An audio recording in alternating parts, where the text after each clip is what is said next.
오늘 아침 우리에게 주시는 하나님의 말씀을 봉독하겠습니다. 신약 성경 요한복음 13장 31절로 35절에 있는 말씀 되겠습니다. 신약 성경 171면입니다. 171면 요한복음 13장 31절부터 봉독하게 됩니다. 이 계시의 말씀을 봉독할 때에 다 함께 하나님의 음성을 들으실 수 있기를 바랍니다. 그가 나간 후에 예수께서 이르시되 지금 인자가 영광을 받았고 하나님도 인자로 말미암아 영광을 받으셨도다. 만일 하나님이 그로 말미암아 영광을 받으셨으면 하나님도 자기로 말미암아 그에게 영광을 주시리니 곧 주시리라. 작은 자들아, 내가 아직 잠시 너희와 함께 있겠노라. 너희가 나를 찾을 것이나 일찍이 내가 유대인들에게 너희는 내가 가는 곳에 올 수 없다고 말한 것과 같이 지금 너희에게도 이르노라. 새 계명을 너희에게 주노니 서로 사랑하라. 내가 너희를 사랑한 것 같이 너희도 서로 사랑하라. 너희가 서로 사랑하면 이로써 모든 사람이 너희가 내 제자인 줄을 알리라. 아멘. 미국의 예방의학의 권위자인 피터 헨슨이라고 하는 분이 계십니다. 그가 말하는 중에 건강의 비결은 세 가지가 있다라고 말합니다. 관심 있는 얘기입니다. 건강의 비결, 첫째, 적당한 음식. 절대로 과식하지도 말고 굶지도 말고 적당한 식생활 문화가 필요합니다. 두 번째는 적당한 운동. 제가 늘 후배들에게 얘기합니다. 적당히 꾸준히 그렇게 운동을 해야 합니다. 운동 많이 한다고 절대로 좋은 거 아닙니다. 결론부터 말할까요? 모든 운동선수가 일찍 죽습니다. 운동을 너무 많이 해서 다 소진돼가지고 좋지 않습니다. 운동 많이 한다고 좋은 거 아닙니다. 적당히 꾸준히. 그 다음에 세 번째가 해로운 습관에서 벗어나는 자유로운 인격이 되어야 됩니다. 잘못된 습관, 늦잠 자는 습관, 또 밤에 야식을 하는 습관, 아주 좋지 않습니다. 나쁜 습관, 다 압니다. 나쁜 줄로. 그러면서도 부득부득 이 길을 가고 있습니다. 그건 자살 행위나 마찬가지입니다. 해로운 습관으로부터 자유할 수 있어야 됩니다. 담배든 술이든 또는 게으른 생활, 이런 모든 것들 다 버리고 건강은 한마디로 말하면 바이오 리듬입니다. 리듬을 만들어서 정확한 시간에 자고 정확한 시간에 먹고 정확한 시간에 깨고 정확한 시간에 운동하고 이것이 리듬을 딱 만들어 이걸 타고 살아야 한다. 그래서 해로운 습관에서 벗어나는 자유로운 인격으로 자기의 게으른 나쁜 습관을 다 물리칠 줄 아는 그만한 인격, 이것이 건강의 비결이다. 이 교수님의 말은 여기가 아닙니다.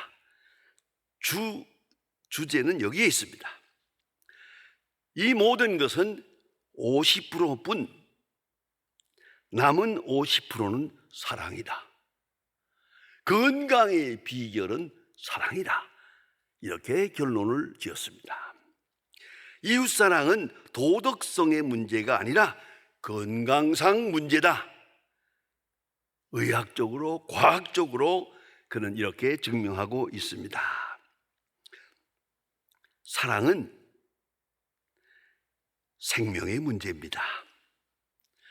사랑이 있어서 살고 사랑이 없어서 죽고, 사랑은 행복의 문제가 아니라 생명의 문제입니다. 동원이 없어서 죽는 것이 아니라 사랑이 없어서 죽는 겁니다. 사랑이 생명의 근본이다. 이걸 잊어서는 안 됩니다. 그런데 여기에 중요한 문제가 있습니다. 그것은 사랑의 실제의 문제가 아니라 수용성 문제라는 겁니다. 리셉티비티의 문제가 있다. 다시 말하면 사랑이 없는 게 아니에요. 사랑을 깨닫지 못했어요.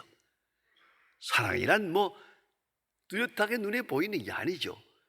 그러나 그가 사랑을 알아야죠. 그래야 사랑이죠. 사랑받고도 사랑을 모르면 사랑 아니죠. 엄청난 사랑을 받고 살면서도 사랑을 느끼지 못하면 그는 사랑이 없는 거죠. 그걸 알아야 합니다.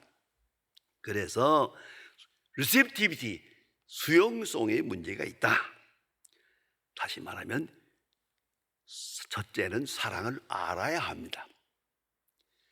사랑을 받죠? 알아야 합니다. 사랑을 알지 못하면 사랑을 많이 받고 살면서도 저는 외롭습니다. 저는 고독합니다. 저는 버려진 자처럼 살 수밖에 없습니다. 이걸 잊지 말아야 합니다. 사랑을 알아야 한다. 또 사랑은 느껴야 합니다. 이건 감성의 문제니까 사랑을 담뿍 느껴야 하고요. 그 다음에는 사랑을 경험해야 됩니다. 사랑이란 머리로 만드는 게 아니에요. 가슴으로 만드는 게 아니에요. 사랑은 손을 통해서, 실생활을 통해서 내가 선한 일 하고 좋은 일 하면서 사랑을 경험하는 겁니다. 경험하는 것. 이거 아주 중요한 것입니다. 여기서 사랑을 확증해야 한다 하는 말입니다. 오늘 본문 성경은 대단히 중요한 메시지가 담긴 복음입니다. 예수님께서 십자가 지시기 전에, 마침 오늘 우리가 성찬 예식을 하게 됩니다. 예수님께서 십자가 지시기 바로 몇 시간 전에, 며칠이 아닙니다. 몇 시간 전에, 다음날 아침에 십자가에 돌아가시는데 오늘 저녁에 예수님께서 성찬 예식을 하셨습니다. 그때 특별히 중요했던 장면은 제자들의 발을 씻기는 겁니다. 제자들의 마음속에 지금 시기와 질투, 근심, 걱정 아주 암울한 가운데 있는 걸 아시고 예수님께서 대화의 문을 떠다가 스승으로서 제자들의 발을 하나하나 씻기십니다. 특별히 크리소스톰의 말에 의하면은 가룟 유다의 발을 맨 먼저 씻겼다. 그랬을 거라고 생각합니다. 이렇게 해서 차례차례 제자들의 발을 다 씻겼습니다. 그 말씀은 더 말씀드리지 못하겠습니다. 제자들의 발을 다 씻긴 다음에 그 다음에 예수님께서 말씀하셨습니다. 새 계명을 주노라. 새 계명을 주노라. 계명이란 하나님의 자녀의 마땅한 행위요, 하나님이 축복하시는 통로입니다. 계명을 지켜서 하나님께 영광이 되고 계명을 지켜서 자신이 복 받는 겁니다. 자기와 후손이 복을 받는 겁니다. 그것이 계명입니다. 그런데 낡은 계명이 아니라 새 계명을 주노라. 새 계명을 주노라 말씀하십니다. 내가 너희를 사랑한 것 같이 서로 사랑하라. 딱 한마디입니다. 내가 너희를 사랑한 것 같이 서로 사랑하라. 아가파티 알렐루스 카도스 에이가페이사 휴민.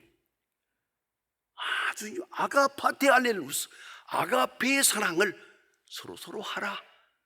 내가 너희를 사랑한 것 같이. 이것이 새 계명의 요지입니다. 여러분 아시는 대로 낡은 계명은 십계명 아닙니까? 십계명은 하지 말라는 게 많아요. 살인하지 말라, 간음하지 말라, 도둑질하지 말라, 거짓 증거하지 말라 하는 말씀이 많아요. 그리고 또 부모를 공경하라, 안식일을 지켜라 말씀하셨어요. 10가지. 그러나 예수님의 말씀은 힘이 있고 특별합니다. 딱 한마디, 사랑하라. 아가파테 알렐루스, 서로 사랑하라. 내가 너희를 사랑한 것 같이 라고 말씀하십니다. 여기에 귀중한 숨어있는 진리가 있습니다. 아가페의 사랑입니다. 보통 사랑이 아닙니다. 아가페의 사랑, 내가 너희를 사랑한 것 같이, 여기에 초점이 맞춰 있습니다. 사랑하라만 아닙니다. 내가 너희를 사랑한 것 같이 성격과 속성과 범주가 다 포함되어 있습니다. 내가 너희를 사랑한 것 같이 서로 사랑하라 말씀하십니다. 다시 말하면 사랑받은 감격을 가지고야 사랑할 수 있습니다. 사랑받는 가운데서 얻어진 용기로 사랑할 수 있습니다. 사랑받은 인격으로 비로소 원수를 사랑할 수 있습니다. 그러기 위해서는 먼저 받은 사랑을 알아야 합니다.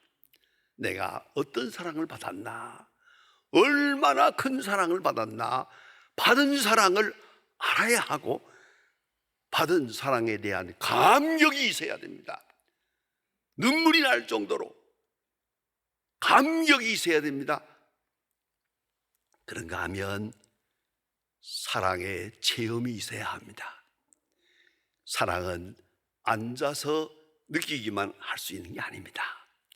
사랑하면서 사랑을 배웁니다.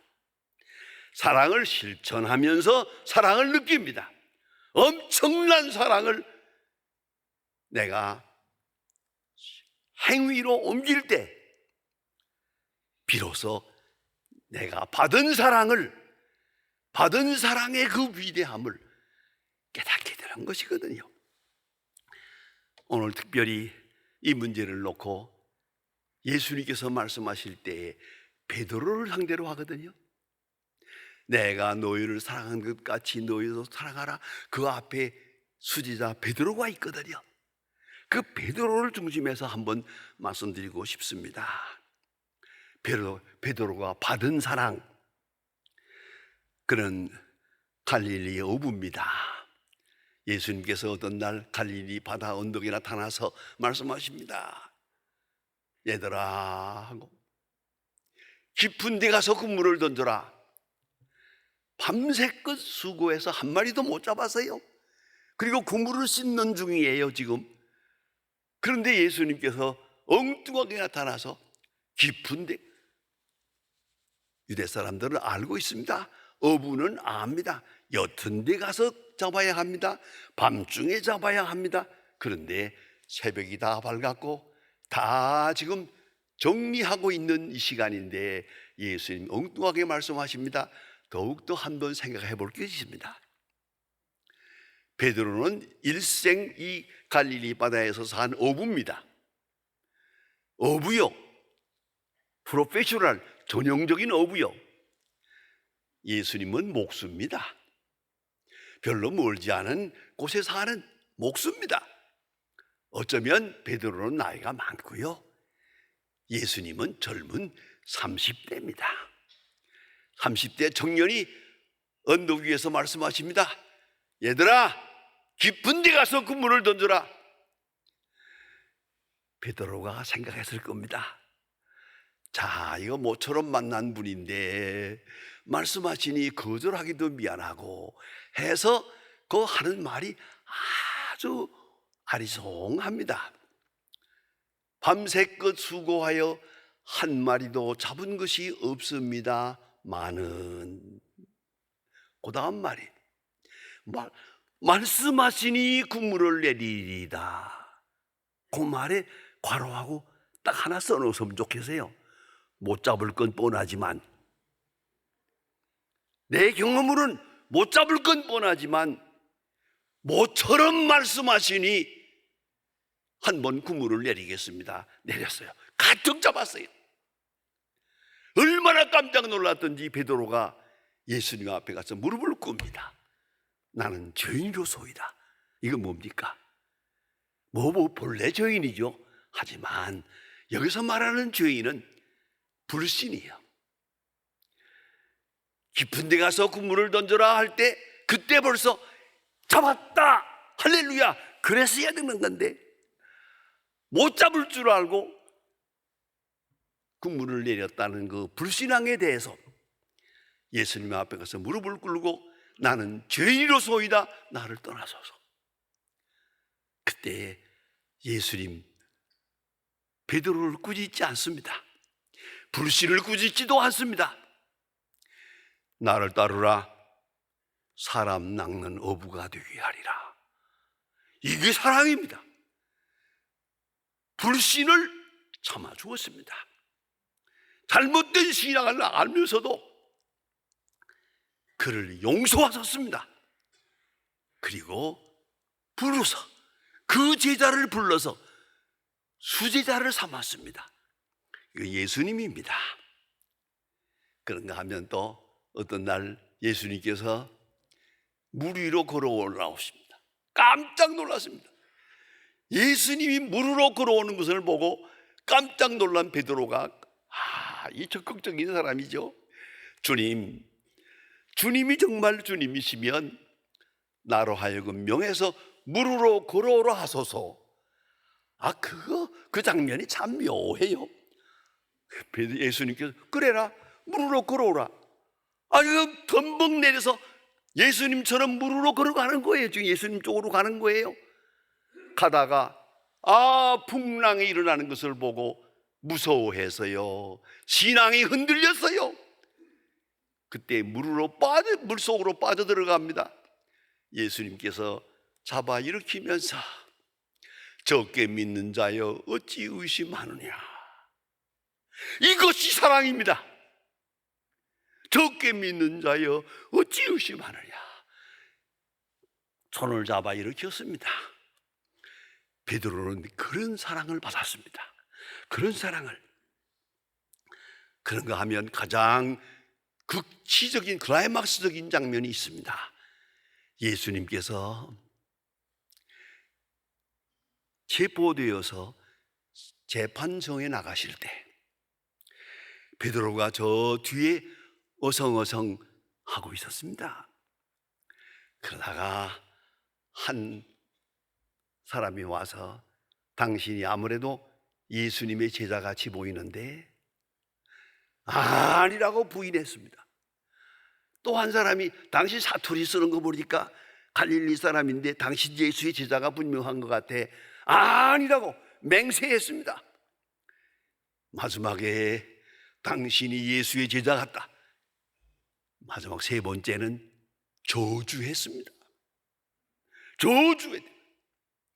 부인하고 맹세하고 저주하고 삼중 부인입니다. 이렇게 예수를 부인했습니다. 그때 예수님 말씀대로 닭이 웁니다. 닭 우는 소리가 들립니다.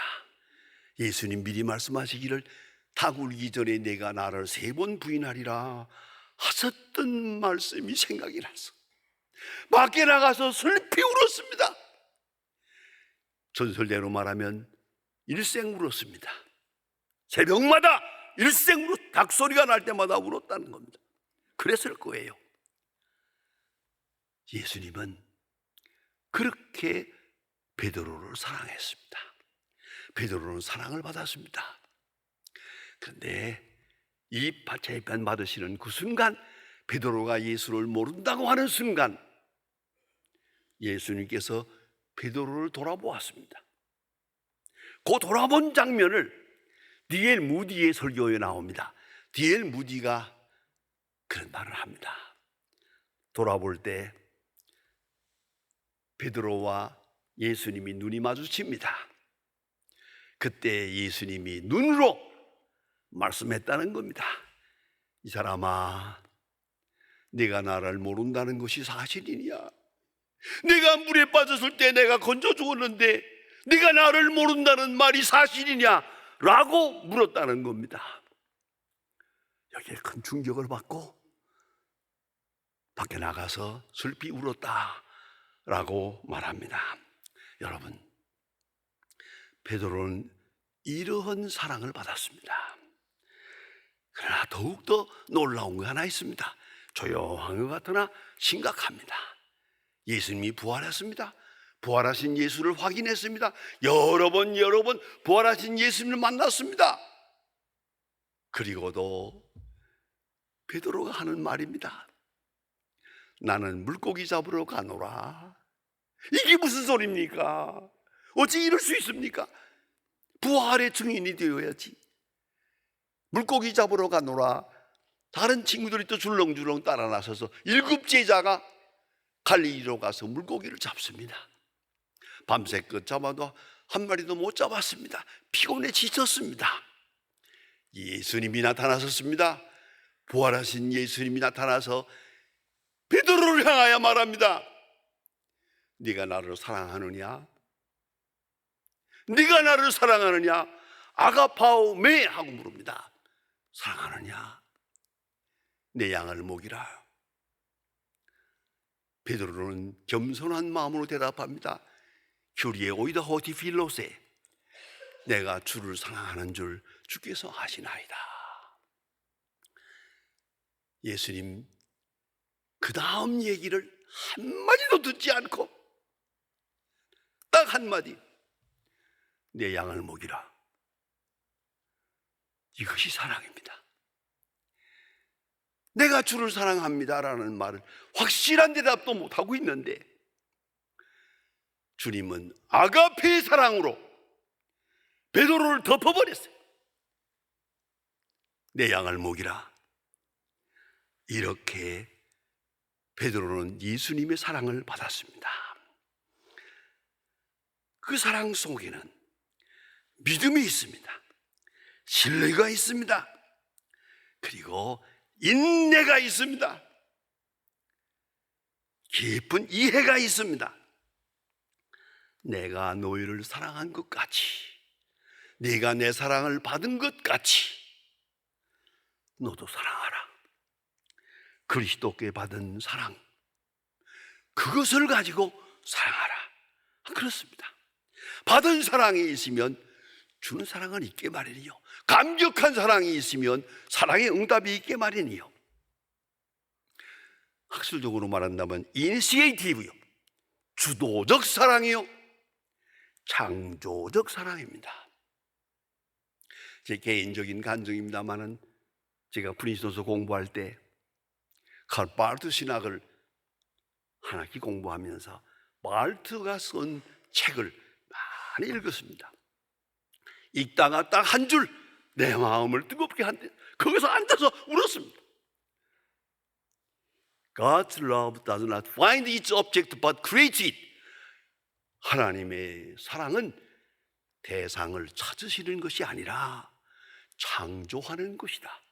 God's love does not find its object but creates it. 한마디가 콱 들어오는데 책보다 말로 한참 울었습니다. 여러분,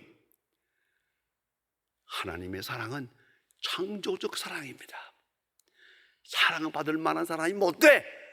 이 사랑받을 만한 사람으로 만들 거요. 아니, 창조할 거요. 거기까지 사랑하신단 말입니다. 감상적인 게 아니에요. 그 사랑 자체가 능력이었어요. 베드로를 완전히 사로잡았어요. 거꾸로 십자가에 못 박힐 만큼 그는 그리스도께 충성하게 됐어요. 그리스도를 사랑하게 됐어요. 여러분, 이걸 잊지 말아야 합니다. 이 사랑은 무조건적이기도 하고 속죄함이 함께하고 가장 중요한 것은 믿어주는 것입니다. 베드로가 번번이 넘어지고 실수했지만은 믿어주었습니다. 또 믿어주었습니다. 사랑의 모두라는 유명한 얘기가 있습니다. 네가 내게 대하듯 나도 네게 대할 것이다. 이것은 율법입니다. 내가 어떻게 대하든지 관계없이 나는 너를 사랑할 것이다. 그건 독선입니다. 네가 나를 사랑하든 말든 간에 네가 나를 사랑할 때까지 너를 사랑할 거다. 그건 집착입니다. 그리스도께서 나를 사랑하는 것, 그 사랑의 응답으로 내가 너를 사랑할 것이다. 이것이 믿음입니다. 여러분, 사랑의 대상이 나를 어떻게 대하느냐, 내 사랑이 어떤 결과가 있느냐 상관할 것 없어요. 그리스도께서 나를 사랑하신 그 거룩한 사랑에 대해서 알고 감격하고 응답하면 그것이 사랑이며, 그래야 할 때 예수님의 제자가 되는 것입니다. 여러분 아시는 대로 십계명은 하지 말라는 말이 많아요. 그러나 예수님이 주신 새 계명은 딱 한마디요. 사랑하라. 사랑이 중생해야 합니다. 내 인격도 나의 나됨도 다 그 사랑 안에서 녹아져야 합니다. 항상 그리스도 안에서 하나님의 사랑을 확인하고 이에 응답하게 될 때, 오늘 예수님 말씀대로 내가 너희를 사랑한 것 같이 너희가 서로 사랑하라. 그리하여야 내 제자가 되리라. 기도하십시다. 하나님 아버지, 오늘 아침 저희들을 불러주셔서 주님 우리에게 향하신 그 엄청난 사랑을 다시 확인하게 하심을 감사합니다. 세상에 사랑이 있느니 없느니, 사랑을 받았느니 못 받았느니, 사랑의 보답이 없느니 여러 가지로 원망과 불평이 많지만은 그 모든 것을 잊어버리고 내가 너희를 사랑한 것 같이 내게 받은 그 사랑으로 서로 사랑하라. 그 말씀을 마음에 새기고 그 사랑의 능력으로, 그 사랑의 창조력으로 승리하는 하나님의 사람들 되게 하여 주시옵소서. 예수님의 이름으로 기도합니다. 아멘.